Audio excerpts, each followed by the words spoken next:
പ്രിയപ്പെട്ടവരെ, കെം ടോക്കിലെ മറ്റൊരു എപ്പിസോഡിലേക്ക് ഏവർക്കും ഹൃദയപൂർവ്വം സ്വാഗതം. 12ാം ക്ലാസ് കെമിസ്ട്രിയിലെ general principle and process of isolation of elements എന്ന 6ാം ചാപ്റ്ററാണ് ഇന്ന് നമ്മൾ ഡിസ്കസ് ചെയ്യുന്നത്. ഫോക്കസ് പോയിൻറ്റിനെ ബേസ് ചെയ്തുകൊണ്ടുള്ള ഡിസ്കഷനുകളാണ് മുൻ വീഡിയോകളുടേതുപോലെ തന്നെ ഈ വീഡിയോയിലും ഉൾപ്പെടുത്തിയിരിക്കുന്നത്. മുൻ വീഡിയോകൾ നിങ്ങൾ കണ്ടിരിക്കുമെന്ന് വിചാരിക്കുന്നു. കണ്ടിട്ടില്ലെങ്കിൽ അതിൻ്റെ ലിങ്ക് ഈ വീഡിയോയുടെ ഡിസ്ക്രിപ്ഷൻ ബോക്സിൽ നൽകിയിട്ടുണ്ട്. അതിൽ പോയി നിങ്ങൾക്ക് കാണാവുന്നതാണ്. ധാരാളം വിദ്യാർത്ഥികൾ അവർക്ക് അടുത്ത എപ്പിസോഡിൻ്റെ ക്ലാസ്സിനെ പ്രതീക്ഷിച്ചുകൊണ്ട് കമൻറ്റ് ബോക്സിൽ രേഖപ്പെടുത്തി കാണുന്നുണ്ട്. ഒരാഴ്ച ഞാനൊരു പരീക്ഷയിലായിരുന്നു. നിങ്ങളുടെയൊക്കെ പ്രാർത്ഥനപൂർവ്വം പരീക്ഷ നന്നായി അറ്റൻഡ് ചെയ്യാൻ കഴിഞ്ഞ സന്തോഷം ഇവിടെ അറിയിക്കുകയാണ്. ഏതായാലും നമുക്ക് ഡിസ്കഷനിലേക്ക് വരാം. 6ാമത്തെ chapter general principle and process of isolation of elements. അതിൽ 5 പോയിൻ്റുകളാണ് ഫോക്കസ് പോയിൻ്റായിട്ട് ഉൾപ്പെടുത്തിയിരിക്കുന്നത്. സ്ക്രീനിലേക്ക് നോക്കുക. 1. Concentration of ores. Number 2. Extraction of crude metal from concentrated ore. Number 3. Ellingham diagram. Number 4. Hall Heroult process, that is extraction of aluminium. മറ്റൊന്ന് refining of metals. Okay, നമുക്ക് ഓരോന്നായിട്ട് discuss ചെയ്യാം അല്ലേ. ഫസ്റ്റ് പോയിന്റിലേക്ക് വരുന്നതിന് മുന്നേ നമ്മൾ ചില കാര്യങ്ങൾ അറിഞ്ഞിരിക്കേണ്ടതുണ്ട്. വാട്ട് ഈസ് മിനറൽസ്, അതായത് ധാതുക്കൾ എന്ന് പറഞ്ഞാൽ എന്താണ്? സ്ക്രീനിലേക്ക് നോക്കൂ. The metallic compounds present in the earth crust. ഭൂമിയിൽ കാണുന്ന ലോഹങ്ങളുടെ സംയുക്തങ്ങളെയാണ് ധാതുക്കൾ എന്ന് നമ്മൾ പറയുക. That is minerals. The metallic compounds present in the earth crust are called minerals. മറ്റൊരു പോയിൻ്റാണ് ഓർസ്, അയിരുകൾ. A mineral from which a metal can be extracted conveniently and profitably. അതായത് ചെലവ് കുറഞ്ഞും സൗകര്യപ്രദമായും ലോഹങ്ങളെ ഏത് മിനറലിൽ നിന്നാണോ നമുക്ക് വേർതിരിക്കാൻ പറ്റുന്നത് ആ മിനറലിനെ, ആ ധാതുവിനെ നമുക്ക് ഓർ എന്ന് പറയാം. What is or? Or is A mineral from which a metal can be extracted conveniently and profitably. എളുപ്പത്തിലും ചെലവ് കുറഞ്ഞും ലോഹത്തെ ധാതുക്കളിൽ നിന്ന് വേർതിരിക്കാൻ പറ്റുമെങ്കിൽ ആ ധാതുക്കൾക്കാണ് അയിരുകൾ എന്ന് പറയുക. Okay, 3ാമത്തെ point. 4 ലോഹങ്ങൾ അവിടെ കൊടുത്തിട്ടുണ്ട്. ആ 4 ലോഹങ്ങളുടെയും അയിരുകൾ മറ്റൊരു ബോക്സിൽ കൊടുത്തിട്ടുണ്ട്. First aluminium. അലൂമിനിയത്തിൻ്റെ അയിരാണ് ബോക്സൈറ്റ്. വേറൊരാളെയും കൂടെ അവിടെ കൊടുത്തിട്ടുണ്ട്, പഠിക്കാൻ പറ്റുമെങ്കിൽ പഠിച്ചു വെക്കുക. കയോളിനൈറ്റ്. മറ്റൊരു ലോഹമാണ് ഇരുമ്പ്, അയേൺ. അയേണിൻ്റെ അയിരുകളാണ് ഹേമറ്റൈറ്റും മാഗ്നറ്റൈറ്റും. റെഡി? മറ്റൊന്നാണ് കോപ്പർ. കോപ്പർ എന്ന് പറയുന്ന ലോഹത്തിൻ്റെ അയിരുകളാണ് മാലക്കൈറ്റും കോപ്പർ പൈറൈറ്റിസും. ഓക്കെ. സിങ്കിൻ്റെ അയിരുകളാണ് കലാമിൻ, മറ്റൊന്ന് സിങ്ക് ബ്ലെൻഡ്. ഏതാണോ നിങ്ങൾക്ക് പഠിക്കാൻ പറ്റുന്ന ഒന്നെങ്കിലും പഠിച്ചു വെക്കുക.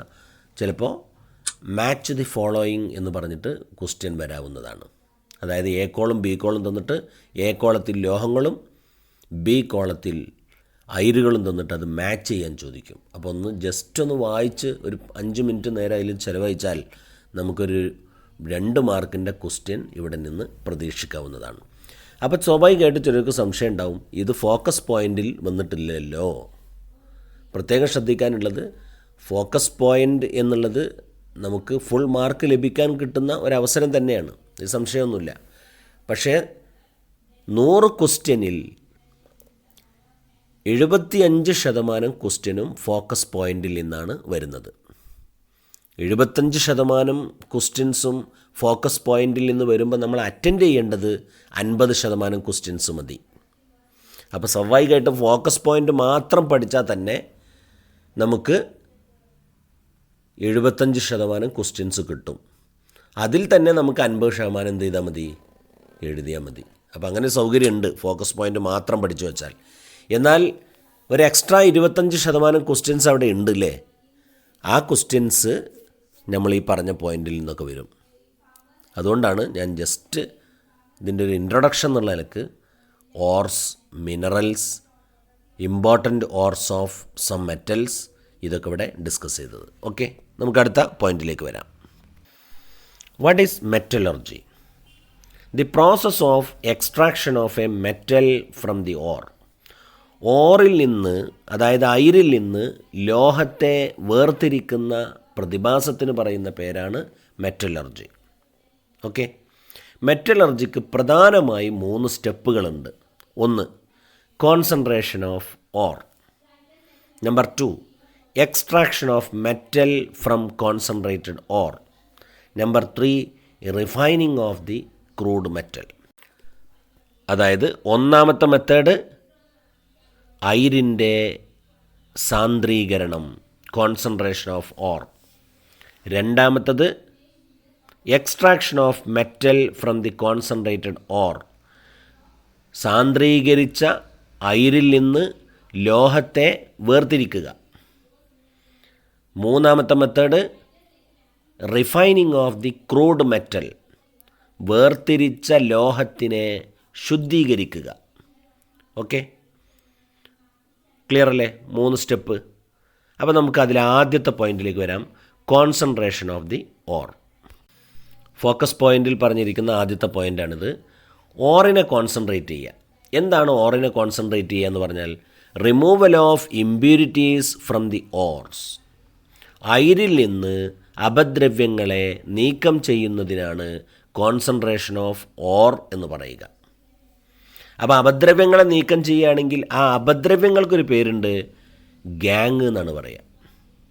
ഓക്കെ, അപ്പോൾ അയിരിൽ നിന്ന് ഗ്യാങ്ങിനെ റിമൂവ് ചെയ്യുന്ന പ്രതിഭാസത്തിനാണ് കോൺസെൻട്രേഷൻ ഓഫ് ഓർ എന്ന് പറയുക. ഇങ്ങനെ ഓറിൽ നിന്ന് അപദ്രവ്യങ്ങളെ റിമൂവ് ചെയ്യുന്ന മെത്തേഡ് പ്രധാനമായും 4 ഉണ്ട്.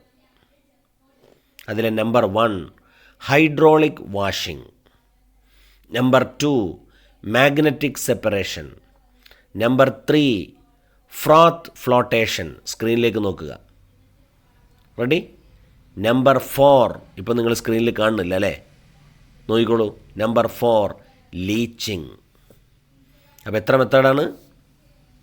1 hydraulic washing, number 2 magnetic separation, number 3 ഫ്രോത്ത് flotation, number 4 leaching. ഈ 4 മെത്തേഡിൽ ആദ്യം പറഞ്ഞ 3 മെത്തേഡും ഫിസിക്കൽ മെത്തേഡാണ്, ഭൗതികമായി നമുക്ക് ചെയ്യാൻ പറ്റിയതാണ്.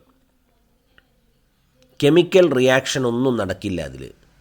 എന്നാൽ 4ാമത്തെ മെത്തേഡായ leaching is a chemical method. കാരണം അതിലൊരു കെമിക്കൽ റിയേജൻറ്റ് ചേർത്തിട്ടാണ് അത് നടത്തുക.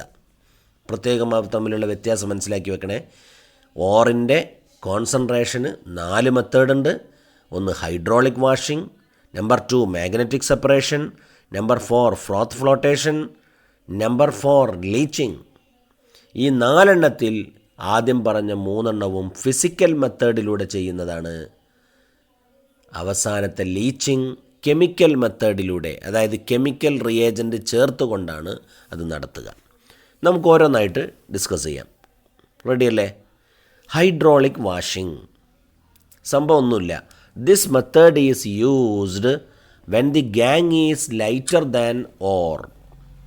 അയിരിനേക്കാൾ കനം കുറഞ്ഞതാണ് അപദ്രവ്യമെങ്കിൽ അങ്ങനെയുള്ള സമയത്ത് ഉപയോഗിക്കുന്ന മെത്തേഡാണ് hydraulic washing.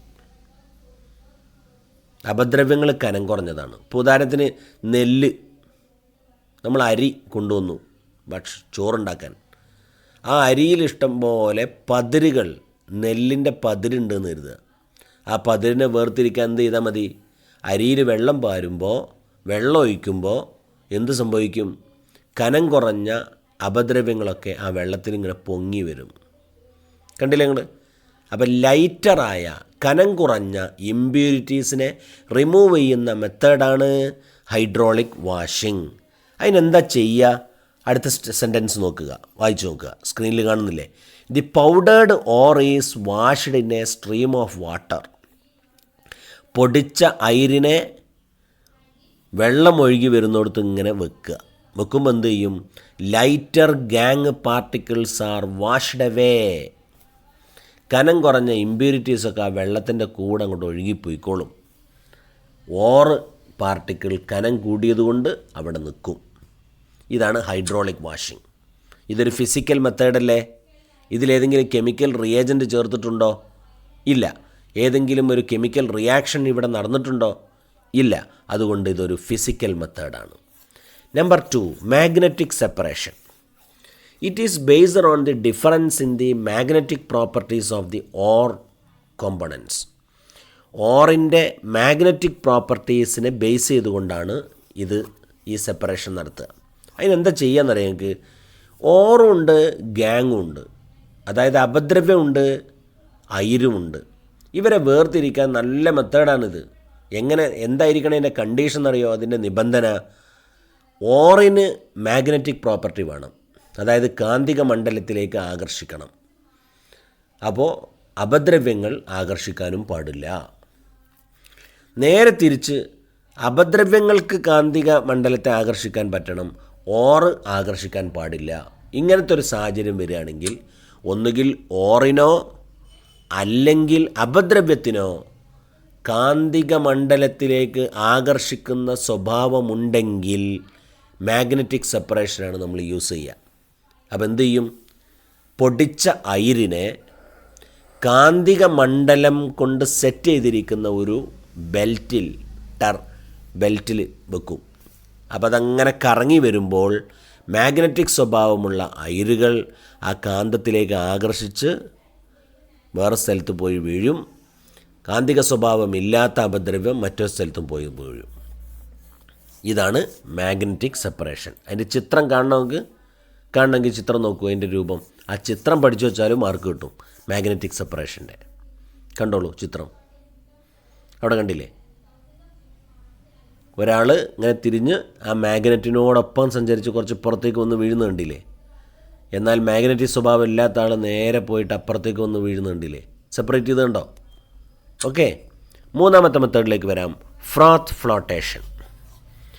This method is used for the concentration of sulphide ore. Sulphide ഓറുകളെ സാന്ദ്രീകരിക്കാനാണ് ഈ മെത്തേഡ് ഉപയോഗിക്കുക. എന്താ ചെയ്യേണ്ടത്? Principle of this method is sulfide ore are preferentially wetted by oil and gang. അപ്പോൾ എന്താ സംഭവിക്കണമെന്നറിയോ? ഓയിലും അതുപോലെ ഇമ്പ്യൂരിറ്റീസും അവർ തമ്മിൽ എന്തുണ്ട്? പ്രിഫറൻഷ്യലി വെറ്റഡ് ബൈ വാട്ടർ. അതായത് ഓയിലുണ്ട്, ഇമ്പ്യൂരിറ്റി ഉണ്ട്. ഈ രണ്ടാളും തമ്മിൽ വാട്ടർ ഉപയോഗിച്ചുകൊണ്ട് വെറ്റാക്കുന്ന പ്രിൻസിപ്പിളാണ് ഇവിടെ ഉള്ളത്. എന്തെങ്കിലും സംശയം ഉണ്ടെങ്കിൽ എന്നോട് പിന്നെ ചോദിച്ചാൽ മതി. ഞാനിപ്പോൾ അത്രേ പറയുന്നുള്ളൂ. Okay. In this process A suspension of powdered or is made with water, collectors and ഫ്രോത്ത് stabilisers R added. എന്ത് ചെയ്യണമെന്നറിയോ? പൊടിച്ച അയിരിനെ വെള്ളത്തിലിടുക. എന്നിട്ട് അതിലേക്ക് കളക്ടർ എന്ന് പറയുന്ന എക്സാമ്പിളാണ് പൈൻ ഓയിൽ. വേറൊന്നാണ് ഫ്രോത്ത് സ്റ്റെബിലൈസർ. ഫ്രോത്ത് ഇങ്ങനെ പതഞ്ഞ് പൊങ്ങുന്ന ആ പതഞ്ഞ് നിൽക്കുന്നതിനെ ആ പതയെ അതേപോലെ നിലനിർത്തുന്ന ഫ്രോത്ത് സ്റ്റെബിലൈസറും കളക്ടേഴ്സും വെള്ളവും അതോടൊപ്പം അതിൽ പൊടിച്ച ഓറും എല്ലാം കൂടെ മിക്സ് ചെയ്തിട്ട് നന്നായി അങ്ങോട്ട് സ്റ്റിർ ചെയ്യുക. നന്നായിട്ട് അങ്ങോട്ട് കറക്കുക. ആരൊക്കെയുള്ളത്? വെള്ളം, പൊടിച്ച അയിര്, പെനോയിൽ, അതായത് കളക്ടേഴ്സ് എന്നതിന് നമ്മൾ കോമൺ ആയിട്ട് പറയും. വേറൊന്നാണ് ഫ്രോത്ത് സ്റ്റെബിലൈസർ,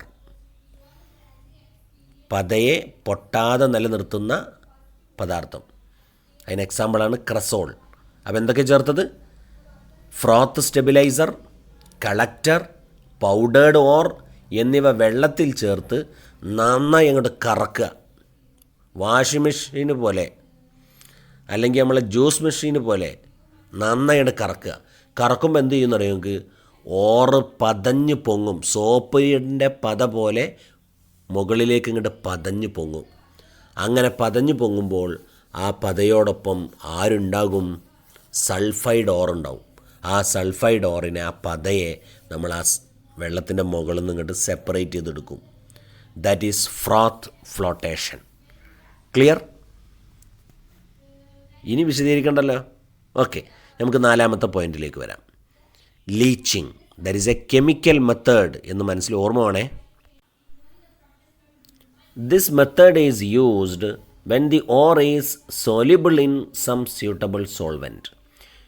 ഒരു യോജിച്ച ലായകത്തിൽ ഓർ ലയിക്കുമ്പോൾ ആണ് ഈ മെത്തേഡ് യൂസ് ചെയ്യുക. ഇവിടെ നമ്മൾ ചെയ്യേണ്ടത് എന്താണെന്ന് വെച്ചാൽ, here the powdered or is treated with a suitable solvent in which ore particles along dissolves. മനസ്സിലായില്ലേ? അപ്പോൾ ഒരു സ്യൂട്ടബിളായ ഒരു യോജിച്ച സോൾവെൻറ്റ് സെലക്ട് ചെയ്യുക. ആ സെലക്ട് ചെയ്യുന്ന സോൾവെൻറ്റിൽ ഓർ, അതായത് അയിര് ലയിച്ചിരിക്കണം. ഇമ്പ്യൂരിറ്റീസ് ലയിക്കാൻ പാടില്ല. എന്നിട്ട് എന്ത് ചെയ്യണം? The impurities left undissolved are removed by filtration. എന്നിട്ട് ലയിക്കാതെ കിടക്കുന്ന ഇമ്പ്യൂരിറ്റീസിനെ നമ്മളൊരു അരിപ്പ വെച്ചിട്ട് അരിച്ചാണ്ട് കളയും, പുറത്തേക്ക് കളയും. And the ore is recovered by precipitation. എന്നിട്ട് ആ വെള്ളത്തിൽ ലയിച്ച ഓറുണ്ടല്ലോ, ആ ഓറിനെ നമ്മൾ ക്രിസ്റ്റലാക്കിയാണ് മാറ്റും. അതിനൊക്കെ സംവിധാനമുണ്ട്. അതിനൊരു എക്സാമ്പിളാണ് പ്യൂരിഫിക്കേഷൻ ഓഫ് ബോക്സൈറ്റ്. അലൂമിനിയത്തിൻ്റെ അയിരായ ബോക്സൈറ്റിനെ കോൺസെൻട്രേറ്റ് ചെയ്യുന്ന മെത്തേഡാണ് നമ്മൾ പറയാൻ പോണത്. അതിനെന്താ ചെയ്തത്? Here the powdered or is, നിങ്ങൾ സ്ക്രീനിലേക്ക് നോക്കുന്നില്ലേ? നോട്ടൊക്കെ എഴുതിയെടുക്കുന്നുണ്ടോ? കാര്യങ്ങൾ മനസ്സിലാക്കുന്നുണ്ടല്ലോ അല്ലേ? ശരി. ഇനി ഈ സ്ക്രീനിലുള്ള നോട്ട് എഴുതി വെക്കാൻ ബുദ്ധിമുട്ടുണ്ടെങ്കിൽ ഞാൻ കാര്യം ചെയ്യാം, ഈ നോട്ട്സിൻ്റെ ലിങ്ക് ഈ ഡിസ്ക്രിപ്ഷൻ ബോക്സിൽ തരാം. എന്നിട്ട് നിങ്ങൾ എന്ത് ചെയ്യുക? ആ ഡിസ്ക്രിപ്ഷൻ ബോക്സിൽ നിന്ന് ആ നോട്ട്സിൻ്റെ ലിങ്ക് എടുത്ത് അത് ഡൗൺലോഡ് ചെയ്ത് പ്രിൻ്റ് ചെയ്ത് കയ്യിൽ വെക്കുക. അപ്പോൾ ഈ പറയുമ്പോൾ നിങ്ങൾ എന്ത് ചെയ്യാം? ആ പ്രിൻ്റഡ് ആയ നോട്ടിലൂടെ ഇങ്ങനെ പോയാൽ മതി. ബുദ്ധിമുട്ടില്ലല്ലോ? ശരി, അപ്പം വരാം. പ്യൂരിഫിക്കേഷൻ ഓഫ് ബോക്സൈറ്റ് ലീച്ചിങ് എന്ന കെമിക്കൽ മെത്തേഡ് ഉപയോഗിച്ചാണ് നമ്മൾ കോൺസെൻട്രേറ്റ് ചെയ്യുന്നത്. റെഡി?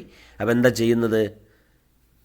പൊടിച്ച ബോക്സൈറ്റിൻ്റെ അയിരിനെ കോൺസെൻട്രേറ്റഡ് NaOHൻ്റെ സൊല്യൂഷനിൽ മിക്സ് ചെയ്യുക at 473 Kelvin and 36 bar pressure. അതിൻ്റെ റേഞ്ച് ഉണ്ട്, 35 മുതൽ 36 വരെ എന്നൊക്കെ ഉണ്ട് അല്ലേ? കാണുന്നില്ലേ? ദെൻ അലൂമിന, അതായത് ബോക്സൈറ്റിൻ്റെ Al2O3 dissolves in NaOH to form sodium aluminate. അപ്പോൾ നിങ്ങൾ ഇത്ര പഠിച്ചു വെച്ചാൽ മതി. പൊടിച്ച അലൂമിനിയത്തിൻ്റെ അയിരായ ബോക്സൈറ്റിനെ സോഡിയം ഹൈഡ്രോക്സൈഡിൽ ചേർക്കുമ്പോൾ സോഡിയം അലൂമിനേറ്റ് ആയിട്ട് മാറുന്നു. ആ സമയത്ത് ഇമ്പ്യൂരിറ്റീസ് അതിൽ ലയിക്കില്ല. ആ ഇമ്പ്യൂരിറ്റീസിനെ ഫിൽട്ടർ ചെയ്ത് കളയുന്നു. ഒരു സ്റ്റെപ്പായി. രണ്ടാമത്തെ step, the aluminate in solution is neutralised by passing carbon dioxide gas. കണ്ടോ? സോഡിയം അലൂമിനേറ്റ് എന്ന സൊല്യൂഷൻ അവിടെ ഉണ്ടല്ലോ. ആ സൊല്യൂഷനെ കാർബൺ ഡയോക്സൈഡ് ചേർത്ത് ന്യൂട്രലൈസ് ചെയ്യുക. അങ്ങനെ ന്യൂട്രലൈസ് ചെയ്യുമ്പോൾ അലൂമിന, ഹൈഡ്രേറ്റഡ് അലൂമിന പ്രസിപ്പിറ്റേറ്റ് ചെയ്യുന്നു. അപ്പോൾ സോഡിയം അലൂമിനേറ്റ് കാർബൺ ഡയോക്സൈഡുമായി പ്രവർത്തിപ്പിക്കുമ്പോൾ എന്തുണ്ടായി? ഹൈഡ്രേറ്റഡ് അലൂമിന ഉണ്ടായി. ഇനിയോ ഹൈഡ്രേറ്റഡ് അലൂമിന അതിൽ നിന്ന് വേർതിരിക്കുക. കാരണം അത് പ്രസിപ്പിറ്റേറ്റ് ആണ്, ക്രിസ്റ്റലാണ്. ആ ക്രിസ്റ്റലിനെ ആ വെള്ളത്തിൽ നിന്ന് എന്ത് ചെയ്യുക? അരിച്ചെടുത്തിട്ട് എന്ത് ചെയ്യണം? നന്നായിട്ട് ചൂടാക്കുക. 1470 കെൽവിനിൽ ചൂടാക്കുക. ചൂടാക്കുമ്പോൾ നല്ല കോൺസെൻട്രേറ്റഡ് ബോക്സൈറ്റ് കിട്ടും, ശുദ്ധമായ ബോക്സൈറ്റ് കിട്ടും. ഇമ്പ്യൂരിറ്റീസൊക്കെ റിമൂവ് ചെയ്ത ബോക്സൈറ്റ് കിട്ടും. അത് വളരെ സിമ്പിളായിട്ട് നമുക്ക് ഈ സ്റ്റെപ്പ് പറഞ്ഞാൽ പൊടിച്ച ബോക്സൈറ്റ് അയിരിനെ സോഡിയം ഹൈഡ്രോക്സൈഡുമായി പ്രവർത്തിപ്പിച്ച് സോഡിയം അലൂമിനേറ്റ് ഉണ്ടാക്കുന്നു. ഇതാണ് ഒന്നാമത്തെ സ്റ്റെപ്പ്. രണ്ടാമത്തെ സ്റ്റെപ്പ് സോഡിയം അലൂമിനേറ്റ് കാർബൺ ഡൈ ഓക്സൈഡുമായി പ്രവർത്തിച്ച് ഹൈഡ്രേറ്റഡ് അലൂമിന ഉണ്ടാക്കുന്നു. മൂന്നാമത്തെ സ്റ്റെപ്പ് ഹൈഡ്രേറ്റഡ് അലൂമിന നന്നായി ചൂടാക്കുന്നു 1470 കെൽവിനിൽ. അപ്പോൾ നമുക്ക് ബോക്സൈറ്റ് തിരിച്ചു കിട്ടുന്നു. അത് ശുദ്ധീകരിക്കപ്പെട്ട ബോക്സൈറ്റ് ആയിരിക്കും. ഇതാണ് ലീച്ചിങ് ഓഫ് ബോക്സൈറ്റ്. ക്ലിയർ? അപ്പോൾ ഈ ഒരു സ്റ്റെപ്പിൽ കെമിക്കൽ റിയേജൻറ്റ് ചേർത്തിട്ടുണ്ട്, കെമിക്കൽ റിയാക്ഷൻ സംഭവിച്ചിട്ടുണ്ട്. അതുകൊണ്ട് leaching is a chemical method. Okay. മെറ്റലർജിയിലെ രണ്ടാമത്തെ സ്റ്റെപ്പാണ് extraction of crude metal from concentrated ore. സാന്ദ്രീകരിച്ച അയിരിൽ നിന്ന് ലോഹത്തെ വേർതിരിക്കുന്ന മെത്തേഡ്. ഓക്കെ, അതിലേക്കാണ് നമ്മൾ വരുന്നത്. ഈ മെത്തേഡ് 2 സ്റ്റെപ്പായിട്ടാണ് നടക്കുക. അതിൽ ഒന്നാമത്തെ സ്റ്റെപ്പ് കൺവേർഷൻ ടു ഓക്സൈഡ്, ഓറിനെ ഓക്സൈഡാക്കി മാറ്റുക. രണ്ടാമത്തെ സ്റ്റെപ്പ് ഓക്സൈഡിനെ മെറ്റലാക്കി മാറ്റുക. നല്ല സുഖല്ലേ? ഓറിൽ നിന്ന് മെറ്റൽ ഉണ്ടാക്കുന്ന മെത്തേഡാണ് നമ്മൾ പഠിക്കാൻ പോണത്. അതിൽ 2 സ്റ്റെപ്പുണ്ട്. ഒരു സ്റ്റെപ്പ് എന്താ? ഓറിനെ ഓക്സൈഡാക്കുക. രണ്ടാമത്തെ സ്റ്റെപ്പ് എന്താ? ആ ഓക്സൈഡിനെ മെറ്റലാക്കുക. അപ്പോൾ നമുക്ക് ആദ്യത്തെ സ്റ്റെപ്പിലേക്ക് വരാം. Conversion of ore to oxide. Ready? ഓറിനെ ഓക്സൈഡാക്കാൻ തന്നെ 2 മെത്തേഡുണ്ട്.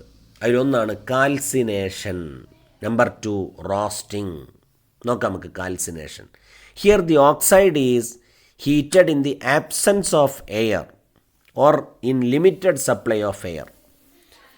കുറഞ്ഞ അളവിൽ എയറിൻ്റെ സാന്നിധ്യത്തിലോ അല്ലെങ്കിൽ എയർ തീരെയില്ലാതെ, വായുവിൻ്റെ സാന്നിധ്യം തീരെയില്ലാതെ നമ്മൾ ഓറിനെ ചൂടാക്കുകയോ ചെയ്താൽ അതിന് പറയുന്ന പേരാണ് കാൽസിനേഷൻ. എന്താണ്? പരിമിതമായ അളവിൽ വായുവിൻ്റെ സാന്നിധ്യം ഉണ്ടാവുക, അല്ലെങ്കിൽ വായുവിൻ്റെ സാന്നിധ്യം തീരെ ഉണ്ടാകാതിരിക്കുക. ആ സമയത്ത് ഓറിനെ ചൂടാക്കുന്നതിനാണ് കാൽസിനേഷൻ എന്ന് പറയുക.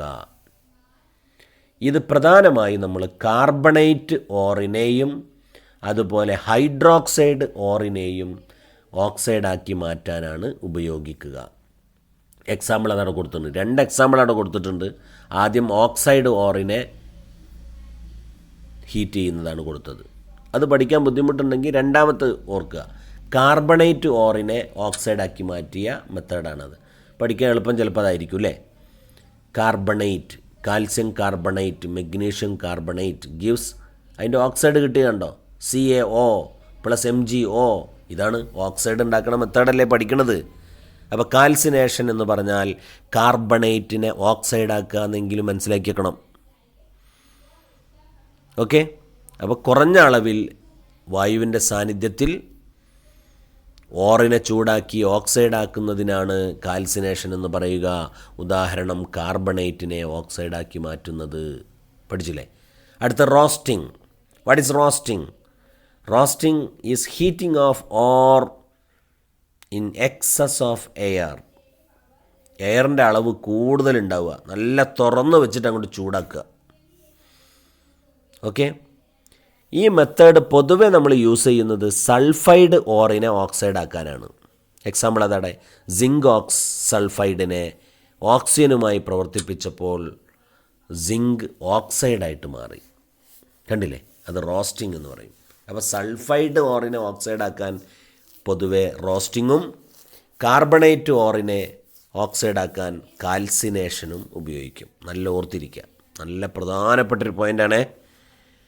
റെഡി. അടുത്ത ഇനി ഓക്സൈഡ് ആയിക്കഴിഞ്ഞാൽ ഓക്സൈഡിനെ നമുക്ക് മെറ്റലാക്കണം. അതിനുപയോഗിക്കുന്ന മെത്തേഡാണ് റിഡക്ഷൻ. അപ്പോൾ രണ്ടാമത്തെ reduction of oxide to metal. ഒരു എക്സാമ്പിൾ അതാണ് കൊടുത്തുകൊണ്ടില്ല നിങ്ങൾ. ഓക്സൈഡിനെ മെറ്റലാക്കണമെങ്കിൽ ഓക്സൈഡിലുള്ള ഓക്സിജനെ കളയണം. ഓക്സിജനെ കളയാൻ വേണ്ടി നമ്മൾ യൂസ് ചെയ്യുന്ന ആളെയാണ് റെഡ്യൂസിങ് ഏജൻറ്റ് എന്ന് പറയുക. റെഡ്യൂസിങ് ഏജൻറ്റിന് ഉദാഹരണമാണ് കാർബൺ മോണോക്സൈഡ് അല്ലെങ്കിൽ റിയാക്റ്റീവായ ലോഹങ്ങളൊക്കെ. അപ്പോൾ ഒരു എക്സാമ്പിളാണ് കൊടുത്തുകൊണ്ടെങ്കിൽ MxO5 എന്ന് പറഞ്ഞത് മെറ്റലിൻ്റെ ഓക്സൈഡാണ്. അത് കാർബണുമായിട്ട് പ്രവർത്തിച്ചപ്പോൾ MxOY എന്നുള്ള ഓക്സൈഡിൽ നിന്ന് ഓക്സിജനെ കാർബൺ കണ്ടെടുത്തു. അപ്പോൾ എന്തായി മാറിയത്? ആയിട്ട് മാറി, അതായത് മെറ്റലായിട്ട് മാറി. ഈ പ്രോസസ്സിനാണ് റിഡക്ഷൻ എന്ന് പറയുക. ബുദ്ധിമുട്ടില്ലല്ലോ, മനസ്സിലായില്ലേ? അടുത്ത പോയിന്റിലേക്ക് വരാം. പ്രിയപ്പെട്ട മക്കളെ, അടുത്ത പോയിന്റ് എന്ന് പറയുന്നത് എല്ലിംഹം ഡയഗ്രമാണ്. അപ്പോൾ ഇതൊന്ന് പഠിച്ചു വെക്കണം. ഇത് ഫോക്കസ് പോയിന്റിൽ പ്രധാനമായി പറഞ്ഞൊരു കാര്യമാണ്. What is Ellingham diagram? And Ellingham diagram shows relation between temperature and the stability of a compound. പഠിക്കാൻ ബുദ്ധിമുട്ടുണ്ടോ? ഒരു സംയുക്തത്തിൻ്റെ സ്ഥിരതയും ടെമ്പറേച്ചറും തമ്മിലുള്ള, ഊഷ്മാവും തമ്മിലുള്ള ബന്ധത്തെ കാണിക്കുന്ന ഡയഗ്രമാണ് Ellingham diagram. It is basically a graphical representation of Gibbs energy flow. ഇത് ഗിബ്സ് എനർജിയുമായി ബന്ധപ്പെട്ടാണ് ഈ ഗ്രാഫ് വരച്ചിട്ടുള്ളത്. And Ellingham diagram normally consist of a plot of change in Gibbs energy with temperature. Okay, change in Gibbs എനർജിയും ടെമ്പറേച്ചറും തമ്മിലുള്ള റിലേഷനാണ് ഈ ഗ്രാഫിൽ നമുക്ക് കാണാൻ പറ്റുക. ഗ്രാഫ് നമുക്കിപ്പോൾ കാണല്ലേ? നോക്കൂ ഗ്രാഫ്. എക്സ് ആക്സിസിൽ എന്താ കൊടുത്തിരിക്കുന്നത്? ടെമ്പറേച്ചർ. വൈ ആക്സിസിൽ എന്താ കൊടുത്തത്? Gibbs energy. അപ്പോൾ സിമ്പിളായിട്ട് എല്ലിംഹം ഡയഗ്രം എന്ന് ചോദിച്ചാൽ ഞങ്ങൾ എന്താ പറയുക?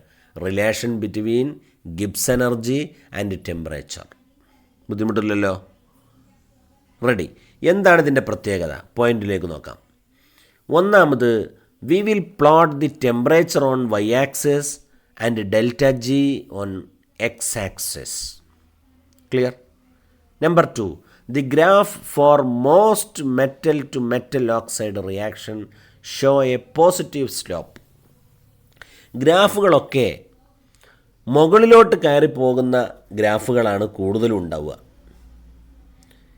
എന്താ ഈ ഗ്രാഫിൻ്റെ പ്രത്യേകത? ലോഹത്തിൻ്റെ ഓക്സൈഡായി മാറുന്ന ഇതിനെ കാണിക്കുന്ന ഗ്രാഫാണിത്. അപ്പം മെറ്റൽ ഓക്സൈഡായി മാറുന്ന ആ കൺവേർഷനെ പ്രതിനിധീകരിക്കുന്ന ഗ്രാഫുകളെല്ലാം മോസ്റ്റ് ഓഫ് ദം പോസിറ്റീവ് സ്ലോപ്പാണ്, അതായത് മുകളിലോട്ട് കയറി പോകും എന്നർത്ഥം. ശരി, മൂന്നാമത്തെ point, Gibbs energy changes follow A straight line. Gibbs energy change follow a straight line unless the material melts or vaporize. പദാർത്ഥങ്ങൾ ബാഷ്പമാവുകയോ അല്ലെങ്കിൽ ഉരുകുകയോ ചെയ്യുന്നില്ലെങ്കിൽ, പദാർത്ഥം ബാഷ്പമായി മാറുകയോ അതായത് ഗ്യാസായി മാറുകയോ അല്ലെങ്കിൽ ദ്രാവകാവസ്ഥയിലേക്ക് മാറുകയോ ചെയ്യുന്നില്ലെങ്കിൽ ഗിബ്സ് എനർജി ചേഞ്ചിൻ്റെ ആ ഗ്രാഫ് ഉണ്ടല്ലോ, അത് സ്ട്രെയിറ്റ് ലൈൻ ആയിരിക്കും. റെഡി? നോക്കൂ, ആ ഗ്രാഫ് ഒന്നുകൂടി നോക്കൂ. കണ്ടോ? അതിൽ 3 ഗ്രാഫ് നിങ്ങൾ കാണുന്നില്ലേ? ആ 3 ഗ്രാഫിലെ 2 ഗ്രാഫും കുത്തനെ മേപ്പെട്ട് കയറിപ്പോകുന്നതാണ്. അതിലൊരു ഗ്രാഫ് ഏതാ?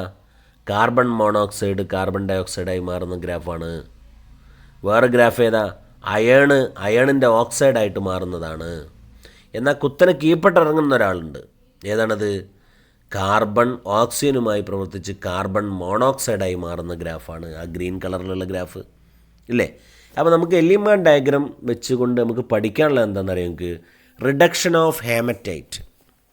ഹേമറ്റൈറ്റിനെ, അതായത് ഇരുമ്പിൻ്റെ അയിരായ ഹേമറ്റൈറ്റിൽ നിന്ന് അയൺ ഉണ്ടാക്കുന്നതുമായി ബന്ധപ്പെട്ട് എല്ലിംഹം ഡയഗ്രം എങ്ങനെയാണ് യൂസ് ചെയ്യുന്നത് എന്ന് കാണിക്കണ പോയിൻ്റാണ് നമുക്ക് ഫോക്കസ് പോയിൻറ്റിലുള്ളത്.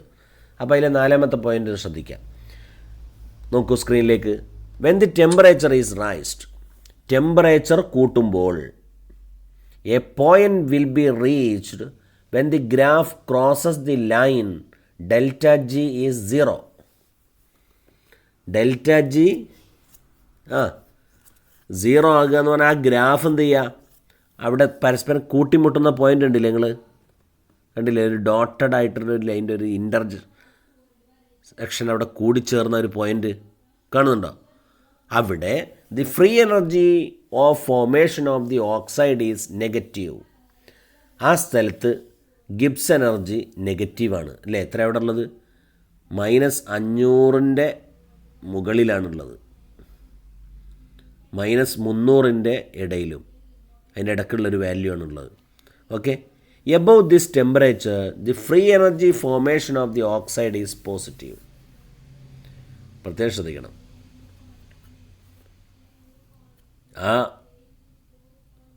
710 ഡിഗ്രി സെൽഷ്യസ് എന്ന് പറയുന്ന ആ സമയത്തുള്ള ടെമ്പറേച്ചർ ഉണ്ടല്ലോ, അതിൻ്റെ മുകളിൽ എന്താണ്? Free energy formation of oxide is positive. ഇതിൻ്റെ മോൾക്ക് പോസിറ്റീവാണ്. റെഡി? ആ സമയത്ത് അപ്പം ഗിബ്സ് എനർജി പോസിറ്റീവായി മാറുകയാണെങ്കിൽ ഓക്സൈഡ് ബിക്കം അൺസ്റ്റേബിൾ. ΔG പോസിറ്റീവായാൽ ആ കോമ്പൗണ്ട് അൺസ്റ്റേബിൾ ആവില്ലേ? And will decompose into metal and oxygen. അങ്ങനെ ലോഹത്തിൻ്റെ ഓക്സൈഡുകൾ മെറ്റലും ഓക്സിജനുമായിട്ട് സെപ്പറേറ്റ് ചെയ്യപ്പെടും.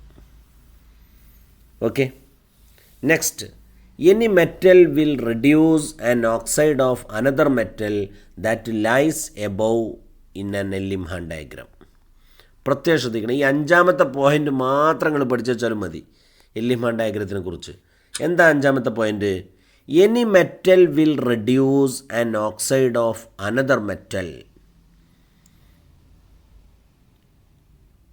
ഒരു ലോഹത്തിൻ്റെ ഓക്സൈഡിനെ ഏതെങ്കിലും ഒരു മെറ്റൽ റെഡ്യൂസ് ചെയ്യുന്നുണ്ടെങ്കിൽ, അങ്ങനെ ചെയ്യുന്നുണ്ടെങ്കിൽ that lies above it in an Ellingham diagram. അത് എല്ലിംഹാൻ ഡയഗ്രത്തിൻ്റെ മുകളിലായിരിക്കും. അപ്പം മുകളിലുള്ള ആൾ താഴെയുള്ള മെറ്റൽ ഓക്സൈഡിനെ റെഡ്യൂസ് ചെയ്യും. ഇനിയിപ്പോൾ ഇവിടെ എക്സാമ്പിൾ ഞാൻ പറഞ്ഞുതരാം. താഴെയുള്ളത് ആ റെഡ് കളറിലുള്ള ഗ്രാഫാണല്ലോ, അതായത് അയൺ ഓക്സൈഡിൻ്റെ ഗ്രാഫാണ്. അയൺ ഓക്സൈഡിനെ ഉപയോഗിച്ച് നമുക്ക് റെഡ്യൂസ് ചെയ്യാം? കാർബൺ മോണോക്സൈഡ് ഉപയോഗിച്ച് റെഡ്യൂസ് ചെയ്യാം. അതാണ് ഇപ്പോൾ പറഞ്ഞതിൻ്റെ അർത്ഥം. റെഡ് കളറിൻ്റെ മുകളിലൊരു ഗ്രാഫുണ്ട്, കാർബൺ മോണോക്സൈഡിൻ്റെ ഗ്രാഫാണ്.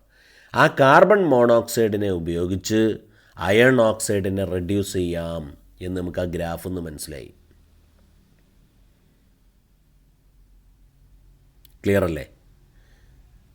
എന്നാൽ ആ ഡോട്ടഡ് പോയിൻറ്റിൻ്റെ ഇപ്പുറത്തേക്ക് നോക്കൂ, നേരെ തിരിച്ചാ വരിക. റെഡി? അല്ല, അതിൻ്റെ ആ ഡോട്ടഡ് പോയിൻറ്റിൻ്റെ ഇപ്പുറത്തേക്ക് വരുമ്പം ഗ്രാഫ് ഒന്ന് മുകളിലും താഴെയായിട്ട് മാറിയില്ലേ? ശരി ശരി ശരി. അപ്പം എന്താ മനസ്സിലായത്? മുകളിലിരിക്കുന്ന ഗ്രാഫിലെ മെറ്റലിനെ താഴെയിരിക്കുന്ന മെറ്റൽ ഓക്സൈഡിനെ റെഡ്യൂസ് ചെയ്യാൻ ഉപയോഗിക്കും. ക്ലിയർ ആയിണോ? അപ്പോൾ ഇതൊക്കെ ക്ലിയർ ആയിട്ടില്ലെങ്കിൽ ഒന്നുകൂടി ചോദിച്ചാൽ മതിയേ. ശരി, എന്താണ് ഇതിൻ്റെ ലിമിറ്റേഷൻ? എല്ലിംഹാൻ ഡയഗ്രത്തിൻ്റെ it does not consider the kinetics of the reaction. റിയാക്ഷൻ്റെ കൈനറ്റിക് സ്റ്റെബിലിറ്റിയെ ഇത് പരിഗണിക്കുന്നില്ല. വിശദമായിട്ടുള്ള കാര്യങ്ങളിലേക്കൊന്നും പോകുന്നില്ല. അപ്പം മിനിമം ഈ 2 പോയിൻ്റ് പഠിച്ചു വെക്കുക.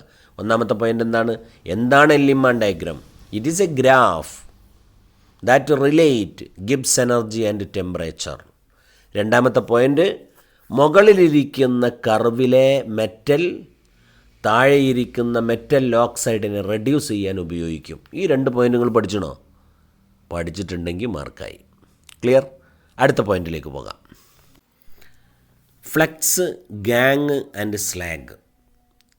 എന്താണ് ഈ 3 ടേമുകളും എന്നാണ് പറയാൻ പോണത്. The impurities present in the ore are called gang.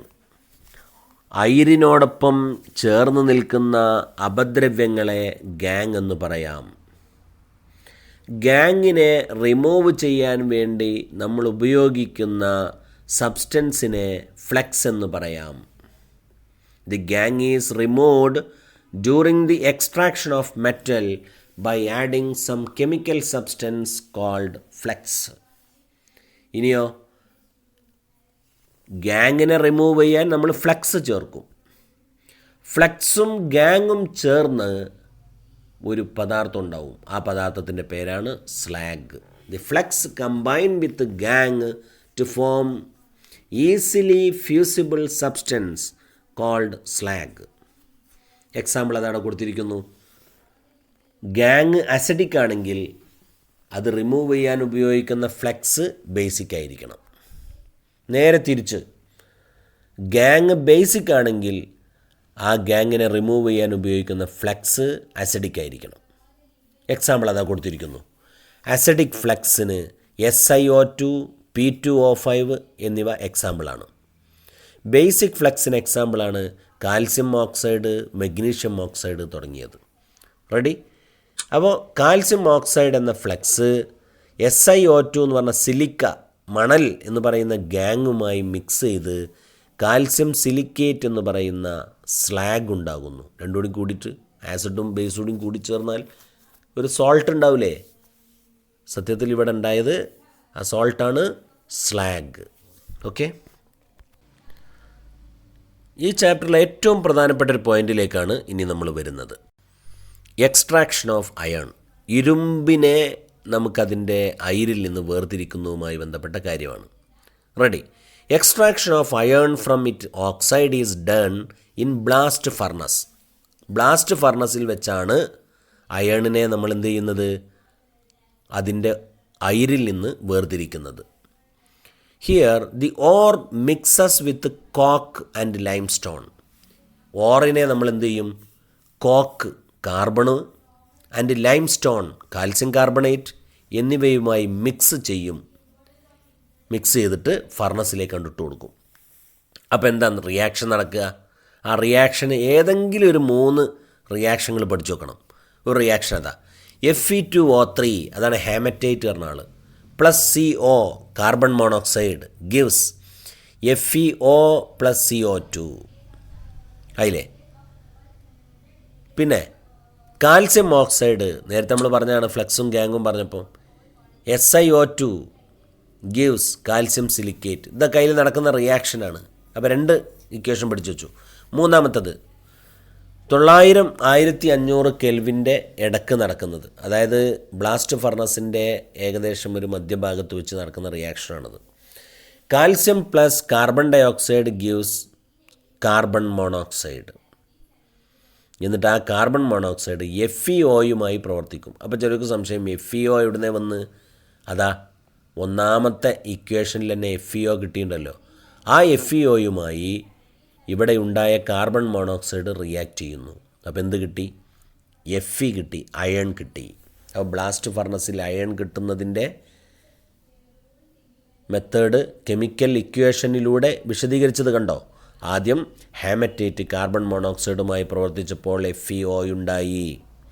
ആ FeO കാർബൺ മോണോക്സൈഡുമായി പ്രവർത്തിച്ചപ്പോൾ Fe ഉണ്ടായി, അയൺ ഉണ്ടായി.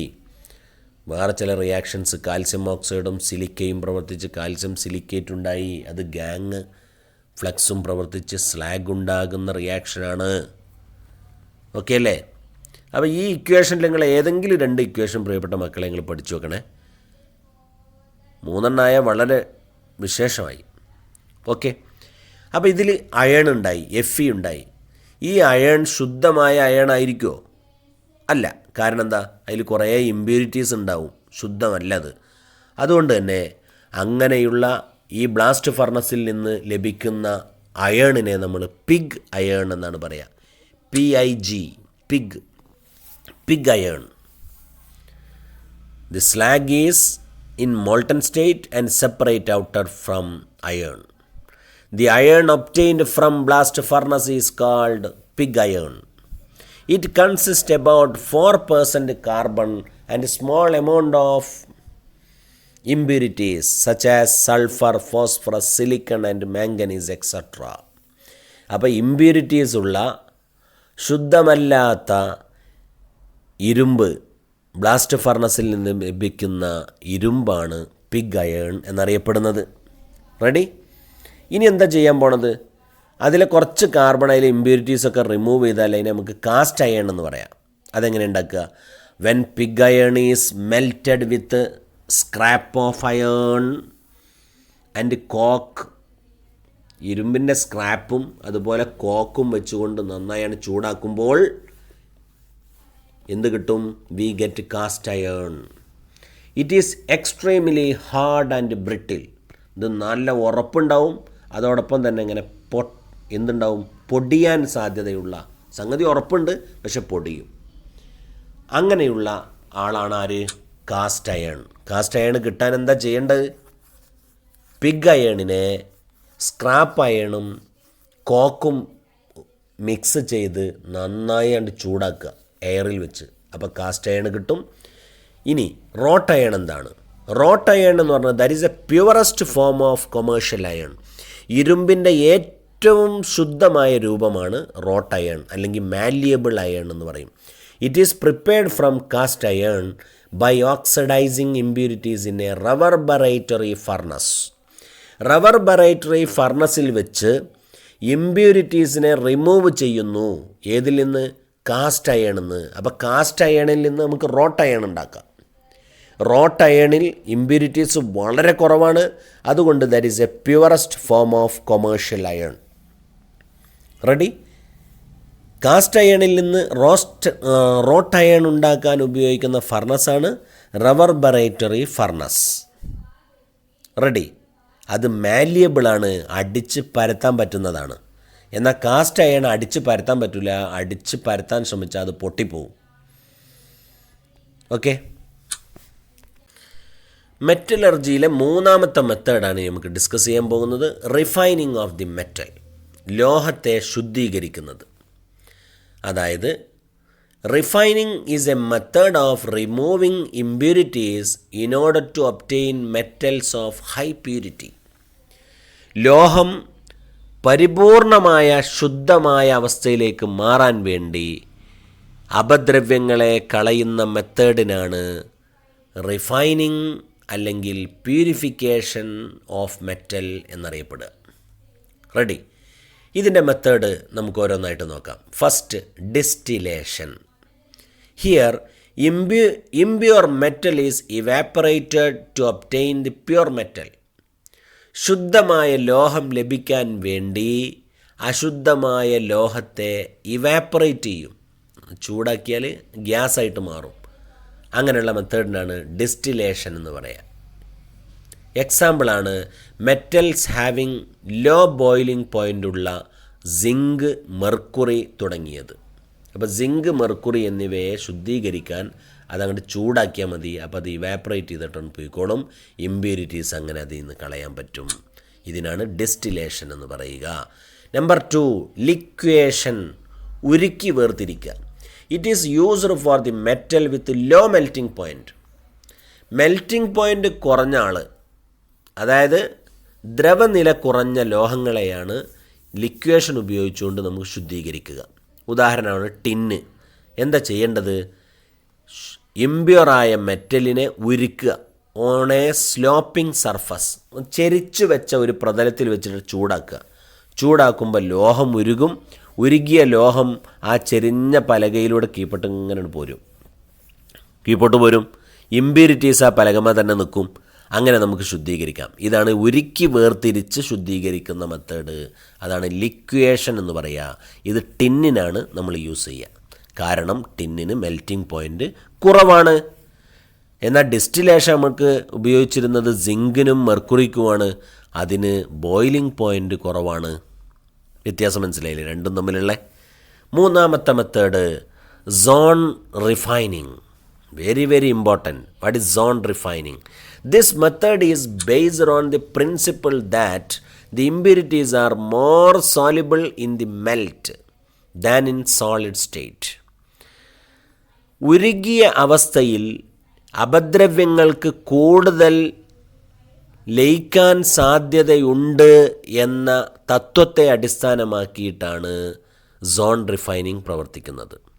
ഉരുകിയ സ്ഥലത്ത് അപദ്രവ്യങ്ങൾക്ക് കൂടുതൽ ലയിച്ചു ചേർന്ന് നിൽക്കാൻ കഴിവുണ്ട് എന്ന തത്വമാണ് സോൺ റിഫൈനിങ്ങിൽ ഉപയോഗപ്പെടുത്തിയിരിക്കുന്നത്. ഉദാഹരണം germanium, silicon, boron, gallium, indium തുടങ്ങിയതൊക്കെ സോൺ റിഫൈനിങ്ങിലൂടെ ശുദ്ധീകരിക്കുന്ന ലോഹങ്ങളാണ്. ഇവരൊക്കെ സെമി കണ്ടക്ടേഴ്സാണ്, അർദ്ധചാലകങ്ങളാണ് എന്നും അറിഞ്ഞിരിക്കുക. എങ്ങനെയാണ് ചെയ്യുന്നതെന്ന് അറിയണമെങ്കിൽ അതിൻ്റെ ചിത്രം ഒന്ന് കണ്ടോളി. സോൺ റിഫൈനിങ് ഒരു നല്ല ചൂടാക്കിയ സോണ്, ഒരു സർക്കുലാർ സോണ് ഇമ്പ്യൂറായ ലോഹത്തിലൂടെ ഇങ്ങനെ കൊണ്ടുപോകുമ്പോൾ ആ സർക്കുലാർ ഹോട്ടഡ് സോണ് നീങ്ങുന്നതിനനുസരിച്ച് മെൽറ്റഡ് സോണും അതിൻ്റെ കൂടെ ഇങ്ങനെ നീങ്ങും. അങ്ങനെ നീങ്ങുമ്പോൾ ആ മെൽറ്റഡ് സോണിനോടൊപ്പം അപദ്രവ്യങ്ങളും ഇങ്ങനെ മുന്നോട്ട് പോകും. ചിത്രം കണ്ടോളൂ, കണ്ടില്ലേ? ഇതാണ് അതിൻ്റെ മെത്തേഡ്. ആ ചിത്രം വരച്ച് വെച്ചാൽ തന്നെ മാർക്കായി സോൺ റിഫൈനിങ്ങിന്. ബുദ്ധിമുട്ടില്ലല്ലോ? ശരി. അടുത്ത മെത്തേഡാണ്, നാലാമത്തെ മെത്തേഡാണ് വേപ്പർ ഫേസ് റിഫൈനിങ്. ബാഷ്പീകരിച്ചുകൊണ്ട് ശുദ്ധീകരിക്കുക. എങ്ങനെ അത് വേപ്പർ ഫേസിലേക്ക് മാറ്റുന്നത്? In order to use this method there are 2 requirements. 2 കാര്യങ്ങളുണ്ട് ഈ മെത്തേഡ് യൂസ് ചെയ്യാൻ. ഒന്ന്, the metal should form a volatile compound with an available reagent. മെറ്റലിനെ ബാഷ്പീകരിക്കുന്ന ഒരു കോമ്പൗണ്ടാക്കി മാറ്റാൻ പറ്റണം വിത്ത് എ റിയേജൻറ്റ്. ഓക്കെ. രണ്ടാമത്, ആ ബാഷ്പീകരിച്ച കോമ്പൗണ്ടിനെ ഈസി ആയിട്ട് ഡീകമ്പോസ് ചെയ്യാൻ പറ്റണം. ഈ 2 കാര്യങ്ങളാണ് വേപ്പർ ഫേസ് റിഫൈനിങ്ങിൽ വേണ്ടത്. ഒന്ന്, ലോഹത്തെ ബാഷ്പീകരിക്കുന്ന ഒരു കോമ്പൗണ്ടാക്കി മാറ്റണം. 2, ആ ബാഷ്പീകരിക്കുന്ന കോമ്പൗണ്ടിനെ എളുപ്പത്തിൽ ഡീകമ്പോസ് ചെയ്യാൻ പറ്റണം. നോക്കല്ലേ, അതിന് എക്സാമ്പിളാണ്, വേപ്പർ ഫേസ് റിഫൈനിങ്ങിന് എക്സാമ്പിളാണ് ഒന്ന് മോൺസ് പ്രോസസ്സ്. ഓർത്തിരിക്കണേ, മോൺസ് പ്രോസസ്സ്. ഈ മോൺസ് പ്രോസസ്സ് നിക്കലിനെ വേർതിരിക്കാനാണ്, നിക്കലിനെ ശുദ്ധീകരിക്കാനാണ് ഉപയോഗിക്കുക. അപ്പോൾ എന്താ അവിടെ ചെയ്തു നോക്ക്. Nickel is heated in a stream of carbon monoxide. Nickel carbon മോണോക്സൈഡിൻ്റെ സ്ട്രീമിൽ വെച്ചിട്ട് ചൂടാക്കുമ്പോൾ നിക്കൽ കാർബണിൽ ഉണ്ടാകും. Nickel carbonyl is a volatile compound. ബാഷ്പീകരിക്കണ കോമ്പൗണ്ടാണ്. ഗ്യാഷ്യസ് സ്റ്റേറ്റിലാണ് നിക്കൽ കാർബണിലുള്ളത്. അപ്പോൾ ബാഷ്പീകരിക്കണ കോമ്പൗണ്ട് ഉണ്ടായി. എന്നിട്ട് ആ കോമ്പൗണ്ടിനെ എടുത്തിട്ട് ചൂടാക്കുമ്പോൾ എന്തായി? അതിൽ നിന്ന് നിക്കലും കാർബൺ മോണോക്സൈഡായിട്ട് വേർതിരിച്ചു. രണ്ടാമത്തെ സ്റ്റെപ്പിൽ കിട്ടിയ നിക്കൽ ശുദ്ധീകരിച്ച നിക്കലാണ്. ഒന്നാമത്തെ സ്റ്റെപ്പിൽ നമ്മൾ എടുത്ത നിക്കൽ അശുദ്ധമായ, അതായത് ഇമ്പ്യൂറായ നിക്കലാണ്. അപ്പോൾ എന്ത് ചെയ്തു? നിക്കലിന് ആദ്യം കാർബൺ മോണോക്സൈഡായിട്ട് പ്രവർത്തിച്ചൊരു വോളറ്റൈലായ നിക്കൽ കാർബണിൽ ഉണ്ടാക്കി. നിക്കൽ കാർബണിലിനെ ചൂടാക്കിയിട്ട് അതിൽ നിന്ന് ശുദ്ധീകരിച്ച നിക്കലിനെ വേർതിരിച്ചെടുത്തു. ഇതാണ് മോൺസ് പ്രോസസ്സ്. പഠിച്ചു വെക്കണം, ഇക്വേഷൻ സഹിതം പഠിച്ചു വെച്ചാൽ നന്നായി. ഓക്കെ, അടുത്തത് വേപ്പർ ഫേസ് റിഫൈനിങ്ങിൻ്റെ രണ്ടാമത്തെ എക്സാമ്പിളാണ് van Arkel method for the refining of zirconium and titanium. സിർക്കോണിയവും ടൈറ്റാനിയവും ശുദ്ധീകരിക്കാൻ ഉപയോഗിക്കുന്ന van Arkel method vapour phase റിഫൈനിങ്ങിന് എക്സാമ്പിളാണ്. എന്താണ് അവിടെ ചെയ്തു നോക്കൂ. സിർക്കോണിയം ആദ്യം അയോഡിനുമായി പ്രവർത്തിപ്പിച്ചു. അപ്പോൾ എന്തായി? സിർക്കോണിയം ടെട്രാ അയോഡൈഡ് എന്ന് പറയുന്ന ബാഷ്പീകരിച്ച ഒരു വാതകാവസ്ഥയിലുള്ള ഒരു കോമ്പൗണ്ടായിട്ട് മാറി. എന്നിട്ടോ ആ കോമ്പൗണ്ടിനെ നന്നായി ചൂടാക്കി, 1800 കെൽവിനിൽ വെച്ച് ചൂടാക്കിയപ്പോൾ സിർക്കോണിയം അയോഡൈഡ് സിർക്കോണിയവും അയോഡിനുമായിട്ട് മാറി. കണ്ടോ? രണ്ടാമത്തെ സ്റ്റെപ്പിൽ കിട്ടിയ സിർക്കോണിയം ശുദ്ധീകരിച്ച സിർക്കോണിയമാണ്.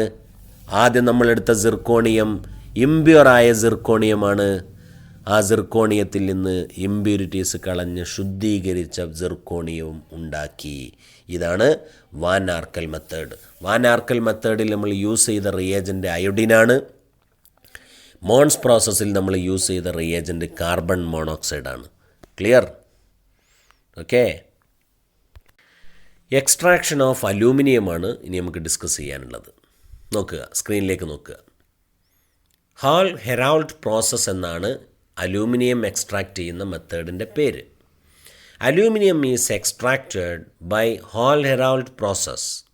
Here the purified alumina is mixed with cryolite. Na3AlF6 എന്ന് പറയുന്ന ആൾക്കാണ് ക്രയോലൈറ്റ് എന്ന് പറയുക. അല്ലെങ്കിലോ കാൽസ്യം ഫ്ലൂറൈഡ്. ഈ രണ്ടിലേതെങ്കിലും ഒരാളുമായി മിക്സ് ചെയ്യുക. ആരെ? ശുദ്ധീകരിച്ച ബോക്സൈറ്റിനെ. എന്നിട്ട് ശുദ്ധീകരിച്ച ബോക്സൈറ്റിനെ ക്രയോലൈറ്റുമായോ കാൽസ്യം ഫ്ലൂറൈഡുമായോ എന്ത് ചെയ്യുക, മിക്സ് ചെയ്യുക. എന്തിനാണ് ഈ മിക്സ് ചെയ്യാൻ ഈ ക്രയോലൈറ്റും അല്ലെങ്കിൽ കാൽസ്യം ഫ്ലൂറൈഡ് ഉപയോഗിക്കുന്നത്? To lower the melting point and to increase the conductivity. ഓറിൻ്റെ മെൽറ്റിംഗ് പോയിൻ്റ് കുറയാനും അതോടൊപ്പം തന്നെ ആ ഇലക്ട്രോലൈറ്റിൻ്റെ കണ്ടക്ടിവിറ്റി കൂട്ടാനുമാണ് ക്രയോലൈറ്റ് അല്ലെങ്കിൽ കാൽസ്യം ഫ്ലൂറൈഡ് ഇതുമായിട്ട് മിക്സ് ചെയ്യുന്നത്. നല്ല ഓർത്തിരിക്കണം. എന്നിട്ട് ഈ മിക്സ് ചെയ്ത സൊല്യൂഷനെ ഇറ്റ് ഈസ് ഇലക്ട്രോലൈസ്ഡ്. അതിലൂടെ വൈദ്യുതി കടത്തിവിടുക. വൈദ്യുതി കടത്തിവിടണമെങ്കിൽ കാഥോഡും ആനോഡും വേണ്ടേ? കാഥോഡ് ആരാ? കാർബൺ ലൈൻഡ് വിത്ത് സ്റ്റീൽ വെസൽ. ഒരു സ്റ്റീലിൻ്റെ ഒരു പാത്രം, ആ പാത്രത്തിൻ്റെ ഉള്ളിലൂടെ കാർബൺ ലൈനിങ് ഉണ്ട്. പെയിൻ്റ് അടിച്ചതുപോലെ കാർബണിൻ്റെ ഒരു ലെയറുണ്ട് ആ പാത്രത്തിന്. ആനോഡ് ആരാ? ആനോഡ് ഗ്രാഫൈറ്റാണ്, കാർബണിൻ്റെ റോഡാണ്. Okay. During electrolysis Al2O3 is reduced to aluminum by carbon. Aluminium ഉണ്ടാകും. ഏതിൽ നിന്ന്? Al2O3യിൽ നിന്ന്. കണ്ടോ ഇക്വേഷൻ? കണ്ടോ? ആരുപയോഗിച്ചിട്ടാ അലൂമിനിയം ഓക്സൈഡിൽ നിന്ന് അലൂമിനിയം ഉണ്ടായത്? കാർബണിനെ ഉപയോഗിച്ച്. കാരണം കാർബണാണ് കാഥോഡിലുള്ളത്. അപ്പോൾ കാഥോഡിൽ നടക്കുന്ന റിയാക്ഷനാണ്. കണ്ടോ? Al3++3 electron gives aluminium. ആനോഡിൽ നടക്കുന്ന reaction carbon plus oxygen gives carbon monoxide. 2 ഓക്സിജനായിട്ട് പ്രവർത്തിക്കുമ്പോൾ കാർബൺ ഡയോക്സൈഡ്. പഠിച്ചു വെക്കാൻ എന്ത് സുഖം അല്ലേ? ആ ഇക്വേഷനെങ്കിലും പഠിച്ചു വെക്കുക. ഹോൾ എറൗൾട്ട് പ്രോസസ്സിൽ ആദ്യം പഠിച്ചു വെക്കേണ്ട പോയിൻ്റ് ഇത് അലൂമിനിയത്തിൻ്റെ എക്സ്ട്രാക്ഷനാണ്. രണ്ടാമത് പഠിക്കേണ്ട പോയിൻ്റ് ശുദ്ധീകരിച്ച അലൂമിന ക്രയോലൈറ്റുമായി മിക്സ് ചെയ്യുന്നു. എന്തിനാണ് മിക്സ് ചെയ്തത്? മെൽറ്റിംഗ് പോയിൻ്റ് കുറക്കാൻ, കണ്ടക്ടിവിറ്റി കൂട്ടാൻ. റെഡി? എന്നിട്ട് ഇലക്ട്രോളിസിസ് നടത്തുമ്പോൾ കാഥോഡിൽ അലൂമിനിയം ലഭിക്കുന്നു, ആനോഡിൽ കാർബൺ ഡയോക്സൈഡ് കിട്ടുന്നു. ഓക്കെ. അപ്പോൾ ഇത്രയും പഠിച്ചാൽ ഒരു 3 മാർക്കിൻ്റെ ക്വസ്റ്റ്യൻ നമുക്കിതിൽ നിന്ന് പ്രതീക്ഷിക്കാം. ക്ലിയർ? അപ്പോൾ മെറ്റലർജി എന്ന് പറയുന്ന ഈ ചാപ്റ്ററിലെ ഫോക്കസ് പോയിൻറ്റിനെ ബേസ് ചെയ്തുകൊണ്ട് നമ്മളെല്ലാ പോയിൻറ്റും ഡിസ്കസ് ചെയ്തു. മാത്രവുമല്ല അതുമായി ബന്ധപ്പെട്ട ഫോക്കസ് പോയിൻറ്റിന് പുറത്തുള്ള ചില കാര്യങ്ങളും ഡിസ്കസ് ചെയ്തിട്ടുണ്ട്. നമുക്കിതിൽ നിന്ന് ചില മോഡൽ ക്വസ്റ്റ്യൻസ് ഒന്ന് നോക്കാം. ഞാനൊരു 5 ക്വസ്റ്റ്യന് അവിടെ ഇപ്പോൾ സ്ക്രീനിൽ നിങ്ങൾക്ക് കാണാം. നോക്കൂ. What type of ores can be separated by magnetic separation? Magnetic സെപ്പറേഷനിലൂടെ വേർതിരിക്കാൻ പറ്റിയ ഓറുകൾ ഏതൊക്കെയാണ്? Ore showing magnetic property. Magnetic property കാണിക്കുന്ന ഓറുകളാണ് മാഗ്നറ്റിക് സെപ്പറേഷനിലൂടെ വേർതിരിക്കുക. എക്സാമ്പിളാണ് haematite, magnetite, iron pyrites. Number 2, what do you mean by leaching? നേരത്തെ പറഞ്ഞതല്ലേ, ഇതൊരു കെമിക്കൽ മെത്തേഡാന്നൊക്കെ പറഞ്ഞ് ഓർമ്മയുണ്ടോ? Okay. If the ore is soluble in some suitable solvent, യോജിച്ച ലായകത്തിൽ ലയിക്കുന്നതാണ് ഓറെങ്കിൽ നമ്മളെന്ത് ചെയ്യും? ലീച്ചിങ് എന്ന് പറഞ്ഞ പ്രോസസ്സ് നടത്തും. ഒരു കെമിക്കൽ റിയേജൻറ്റിലേക്ക് ഓറിനെ, പൊടിച്ച ഓറിനെ മിക്സ് ചെയ്ത് ഇമ്പ്യൂരിറ്റീസിനെ റിമൂവ് ചെയ്യും. This chemical method is called leaching. എക്സാമ്പിളാണ് ബോക്സൈറ്റിനെ കോൺസെൻട്രേറ്റ് ചെയ്യുന്ന method using sodium hydroxide. Ready? Number 3, which method can be recommended for the purification of titanium and nickel? Titanium വേർതിരിക്കാൻ യൂസ് ചെയ്യുന്നത് വാൻ ആർക്കൽ മെത്തേഡ്. നിക്കൽ വേർതിരിക്കാൻ use ചെയ്യുന്നത് Mond's process. വേർതിരിക്കാനല്ല, purify ചെയ്യാൻ, ശുദ്ധീകരിക്കാൻ. Okay. 4, what is the principle behind froth flotation? Principle of this method is that sulphide ഓർസ് R preferentially wetted by oil and gangue. Okay. ഒരു adsorption എന്ന് പറഞ്ഞ സംഭവം കയ്യിലുണ്ട്, വിശദീകരിക്കണില്ല. Preferentially wetting by oil and gangue എന്നുള്ള point പഠിച്ചു വെക്കുക. Ready? 5th one, what is the role of limestone in the extraction of iron? അയണിൻ്റെ എക്സ്ട്രാക്ഷനിൽ ലൈംസ്റ്റോൺ എന്ന് പറയുന്ന കാൽസ്യം കാർബണേറ്റിൻ്റെ റോൾ എന്താണ്? അത് ഫ്ലെക്സായിട്ട് യൂസ് ചെയ്യാനാണ് കാൽസ്യം കാർബണേറ്റ് ചേർക്കുന്നത്. ഓക്കെ, പ്രിയപ്പെട്ട മക്കളെ, അപ്പോൾ നമുക്ക് ഇന്നത്തെ ക്ലാസ് ഇവിടെ അവസാനിപ്പിക്കാം. വലിയ സന്തോഷമുണ്ട് നിങ്ങൾക്ക് ഈ വീഡിയോ ഇഷ്ടപ്പെടുന്നു എന്നറിയുന്നതിൽ. 5 വീഡിയോ അപ്ലോഡ് ചെയ്തതിന് ശേഷം ഈ 6ാമത്തെ വീഡിയോ അപ്ലോഡ് ചെയ്യുന്നതിനിടയിൽ ഒരു ഗ്യാപ്പ് വന്നതിൻ്റെ കാരണം ഞാൻ നിങ്ങളോട് സൂചിപ്പിച്ചു. MSc അപ്ലൈഡ് സൈക്കോളജി എന്ന് പറയുന്ന PG പരീക്ഷയായിരുന്നു എനിക്ക് കഴിഞ്ഞ ആഴ്ച. നല്ല സന്തോഷത്തോടുകൂടെ ആത്മവിശ്വാസത്തോടുകൂടെ പരീക്ഷയെ അഭിമുഖീകരിക്കാൻ പറ്റി. നിങ്ങളുടെയൊക്കെ പ്രാർത്ഥന കൊണ്ട് തന്നെയാണത്. ഏതായാലും ഇനി നമുക്ക് തുടർന്നുള്ള വീഡിയോകൾ വൈകാതെ തന്നെ അപ്ലോഡ് ചെയ്യുന്നതായിരിക്കും. നിങ്ങളുടെയൊക്കെ പ്രാർത്ഥന വേണം, സപ്പോർട്ട് വേണം, സഹായം വേണം. മറ്റുള്ളവർക്കിത് ഷെയർ ചെയ്ത് കൊടുക്കണം, സബ്സ്ക്രൈബ് ചെയ്യാൻ പറയണം. ഓക്കെ, അപ്പോൾ അടുത്ത വീഡിയോയുമായി നമുക്ക് തൊട്ടടുത്ത ദിവസം കാണാം. Thank you. Keep in touch.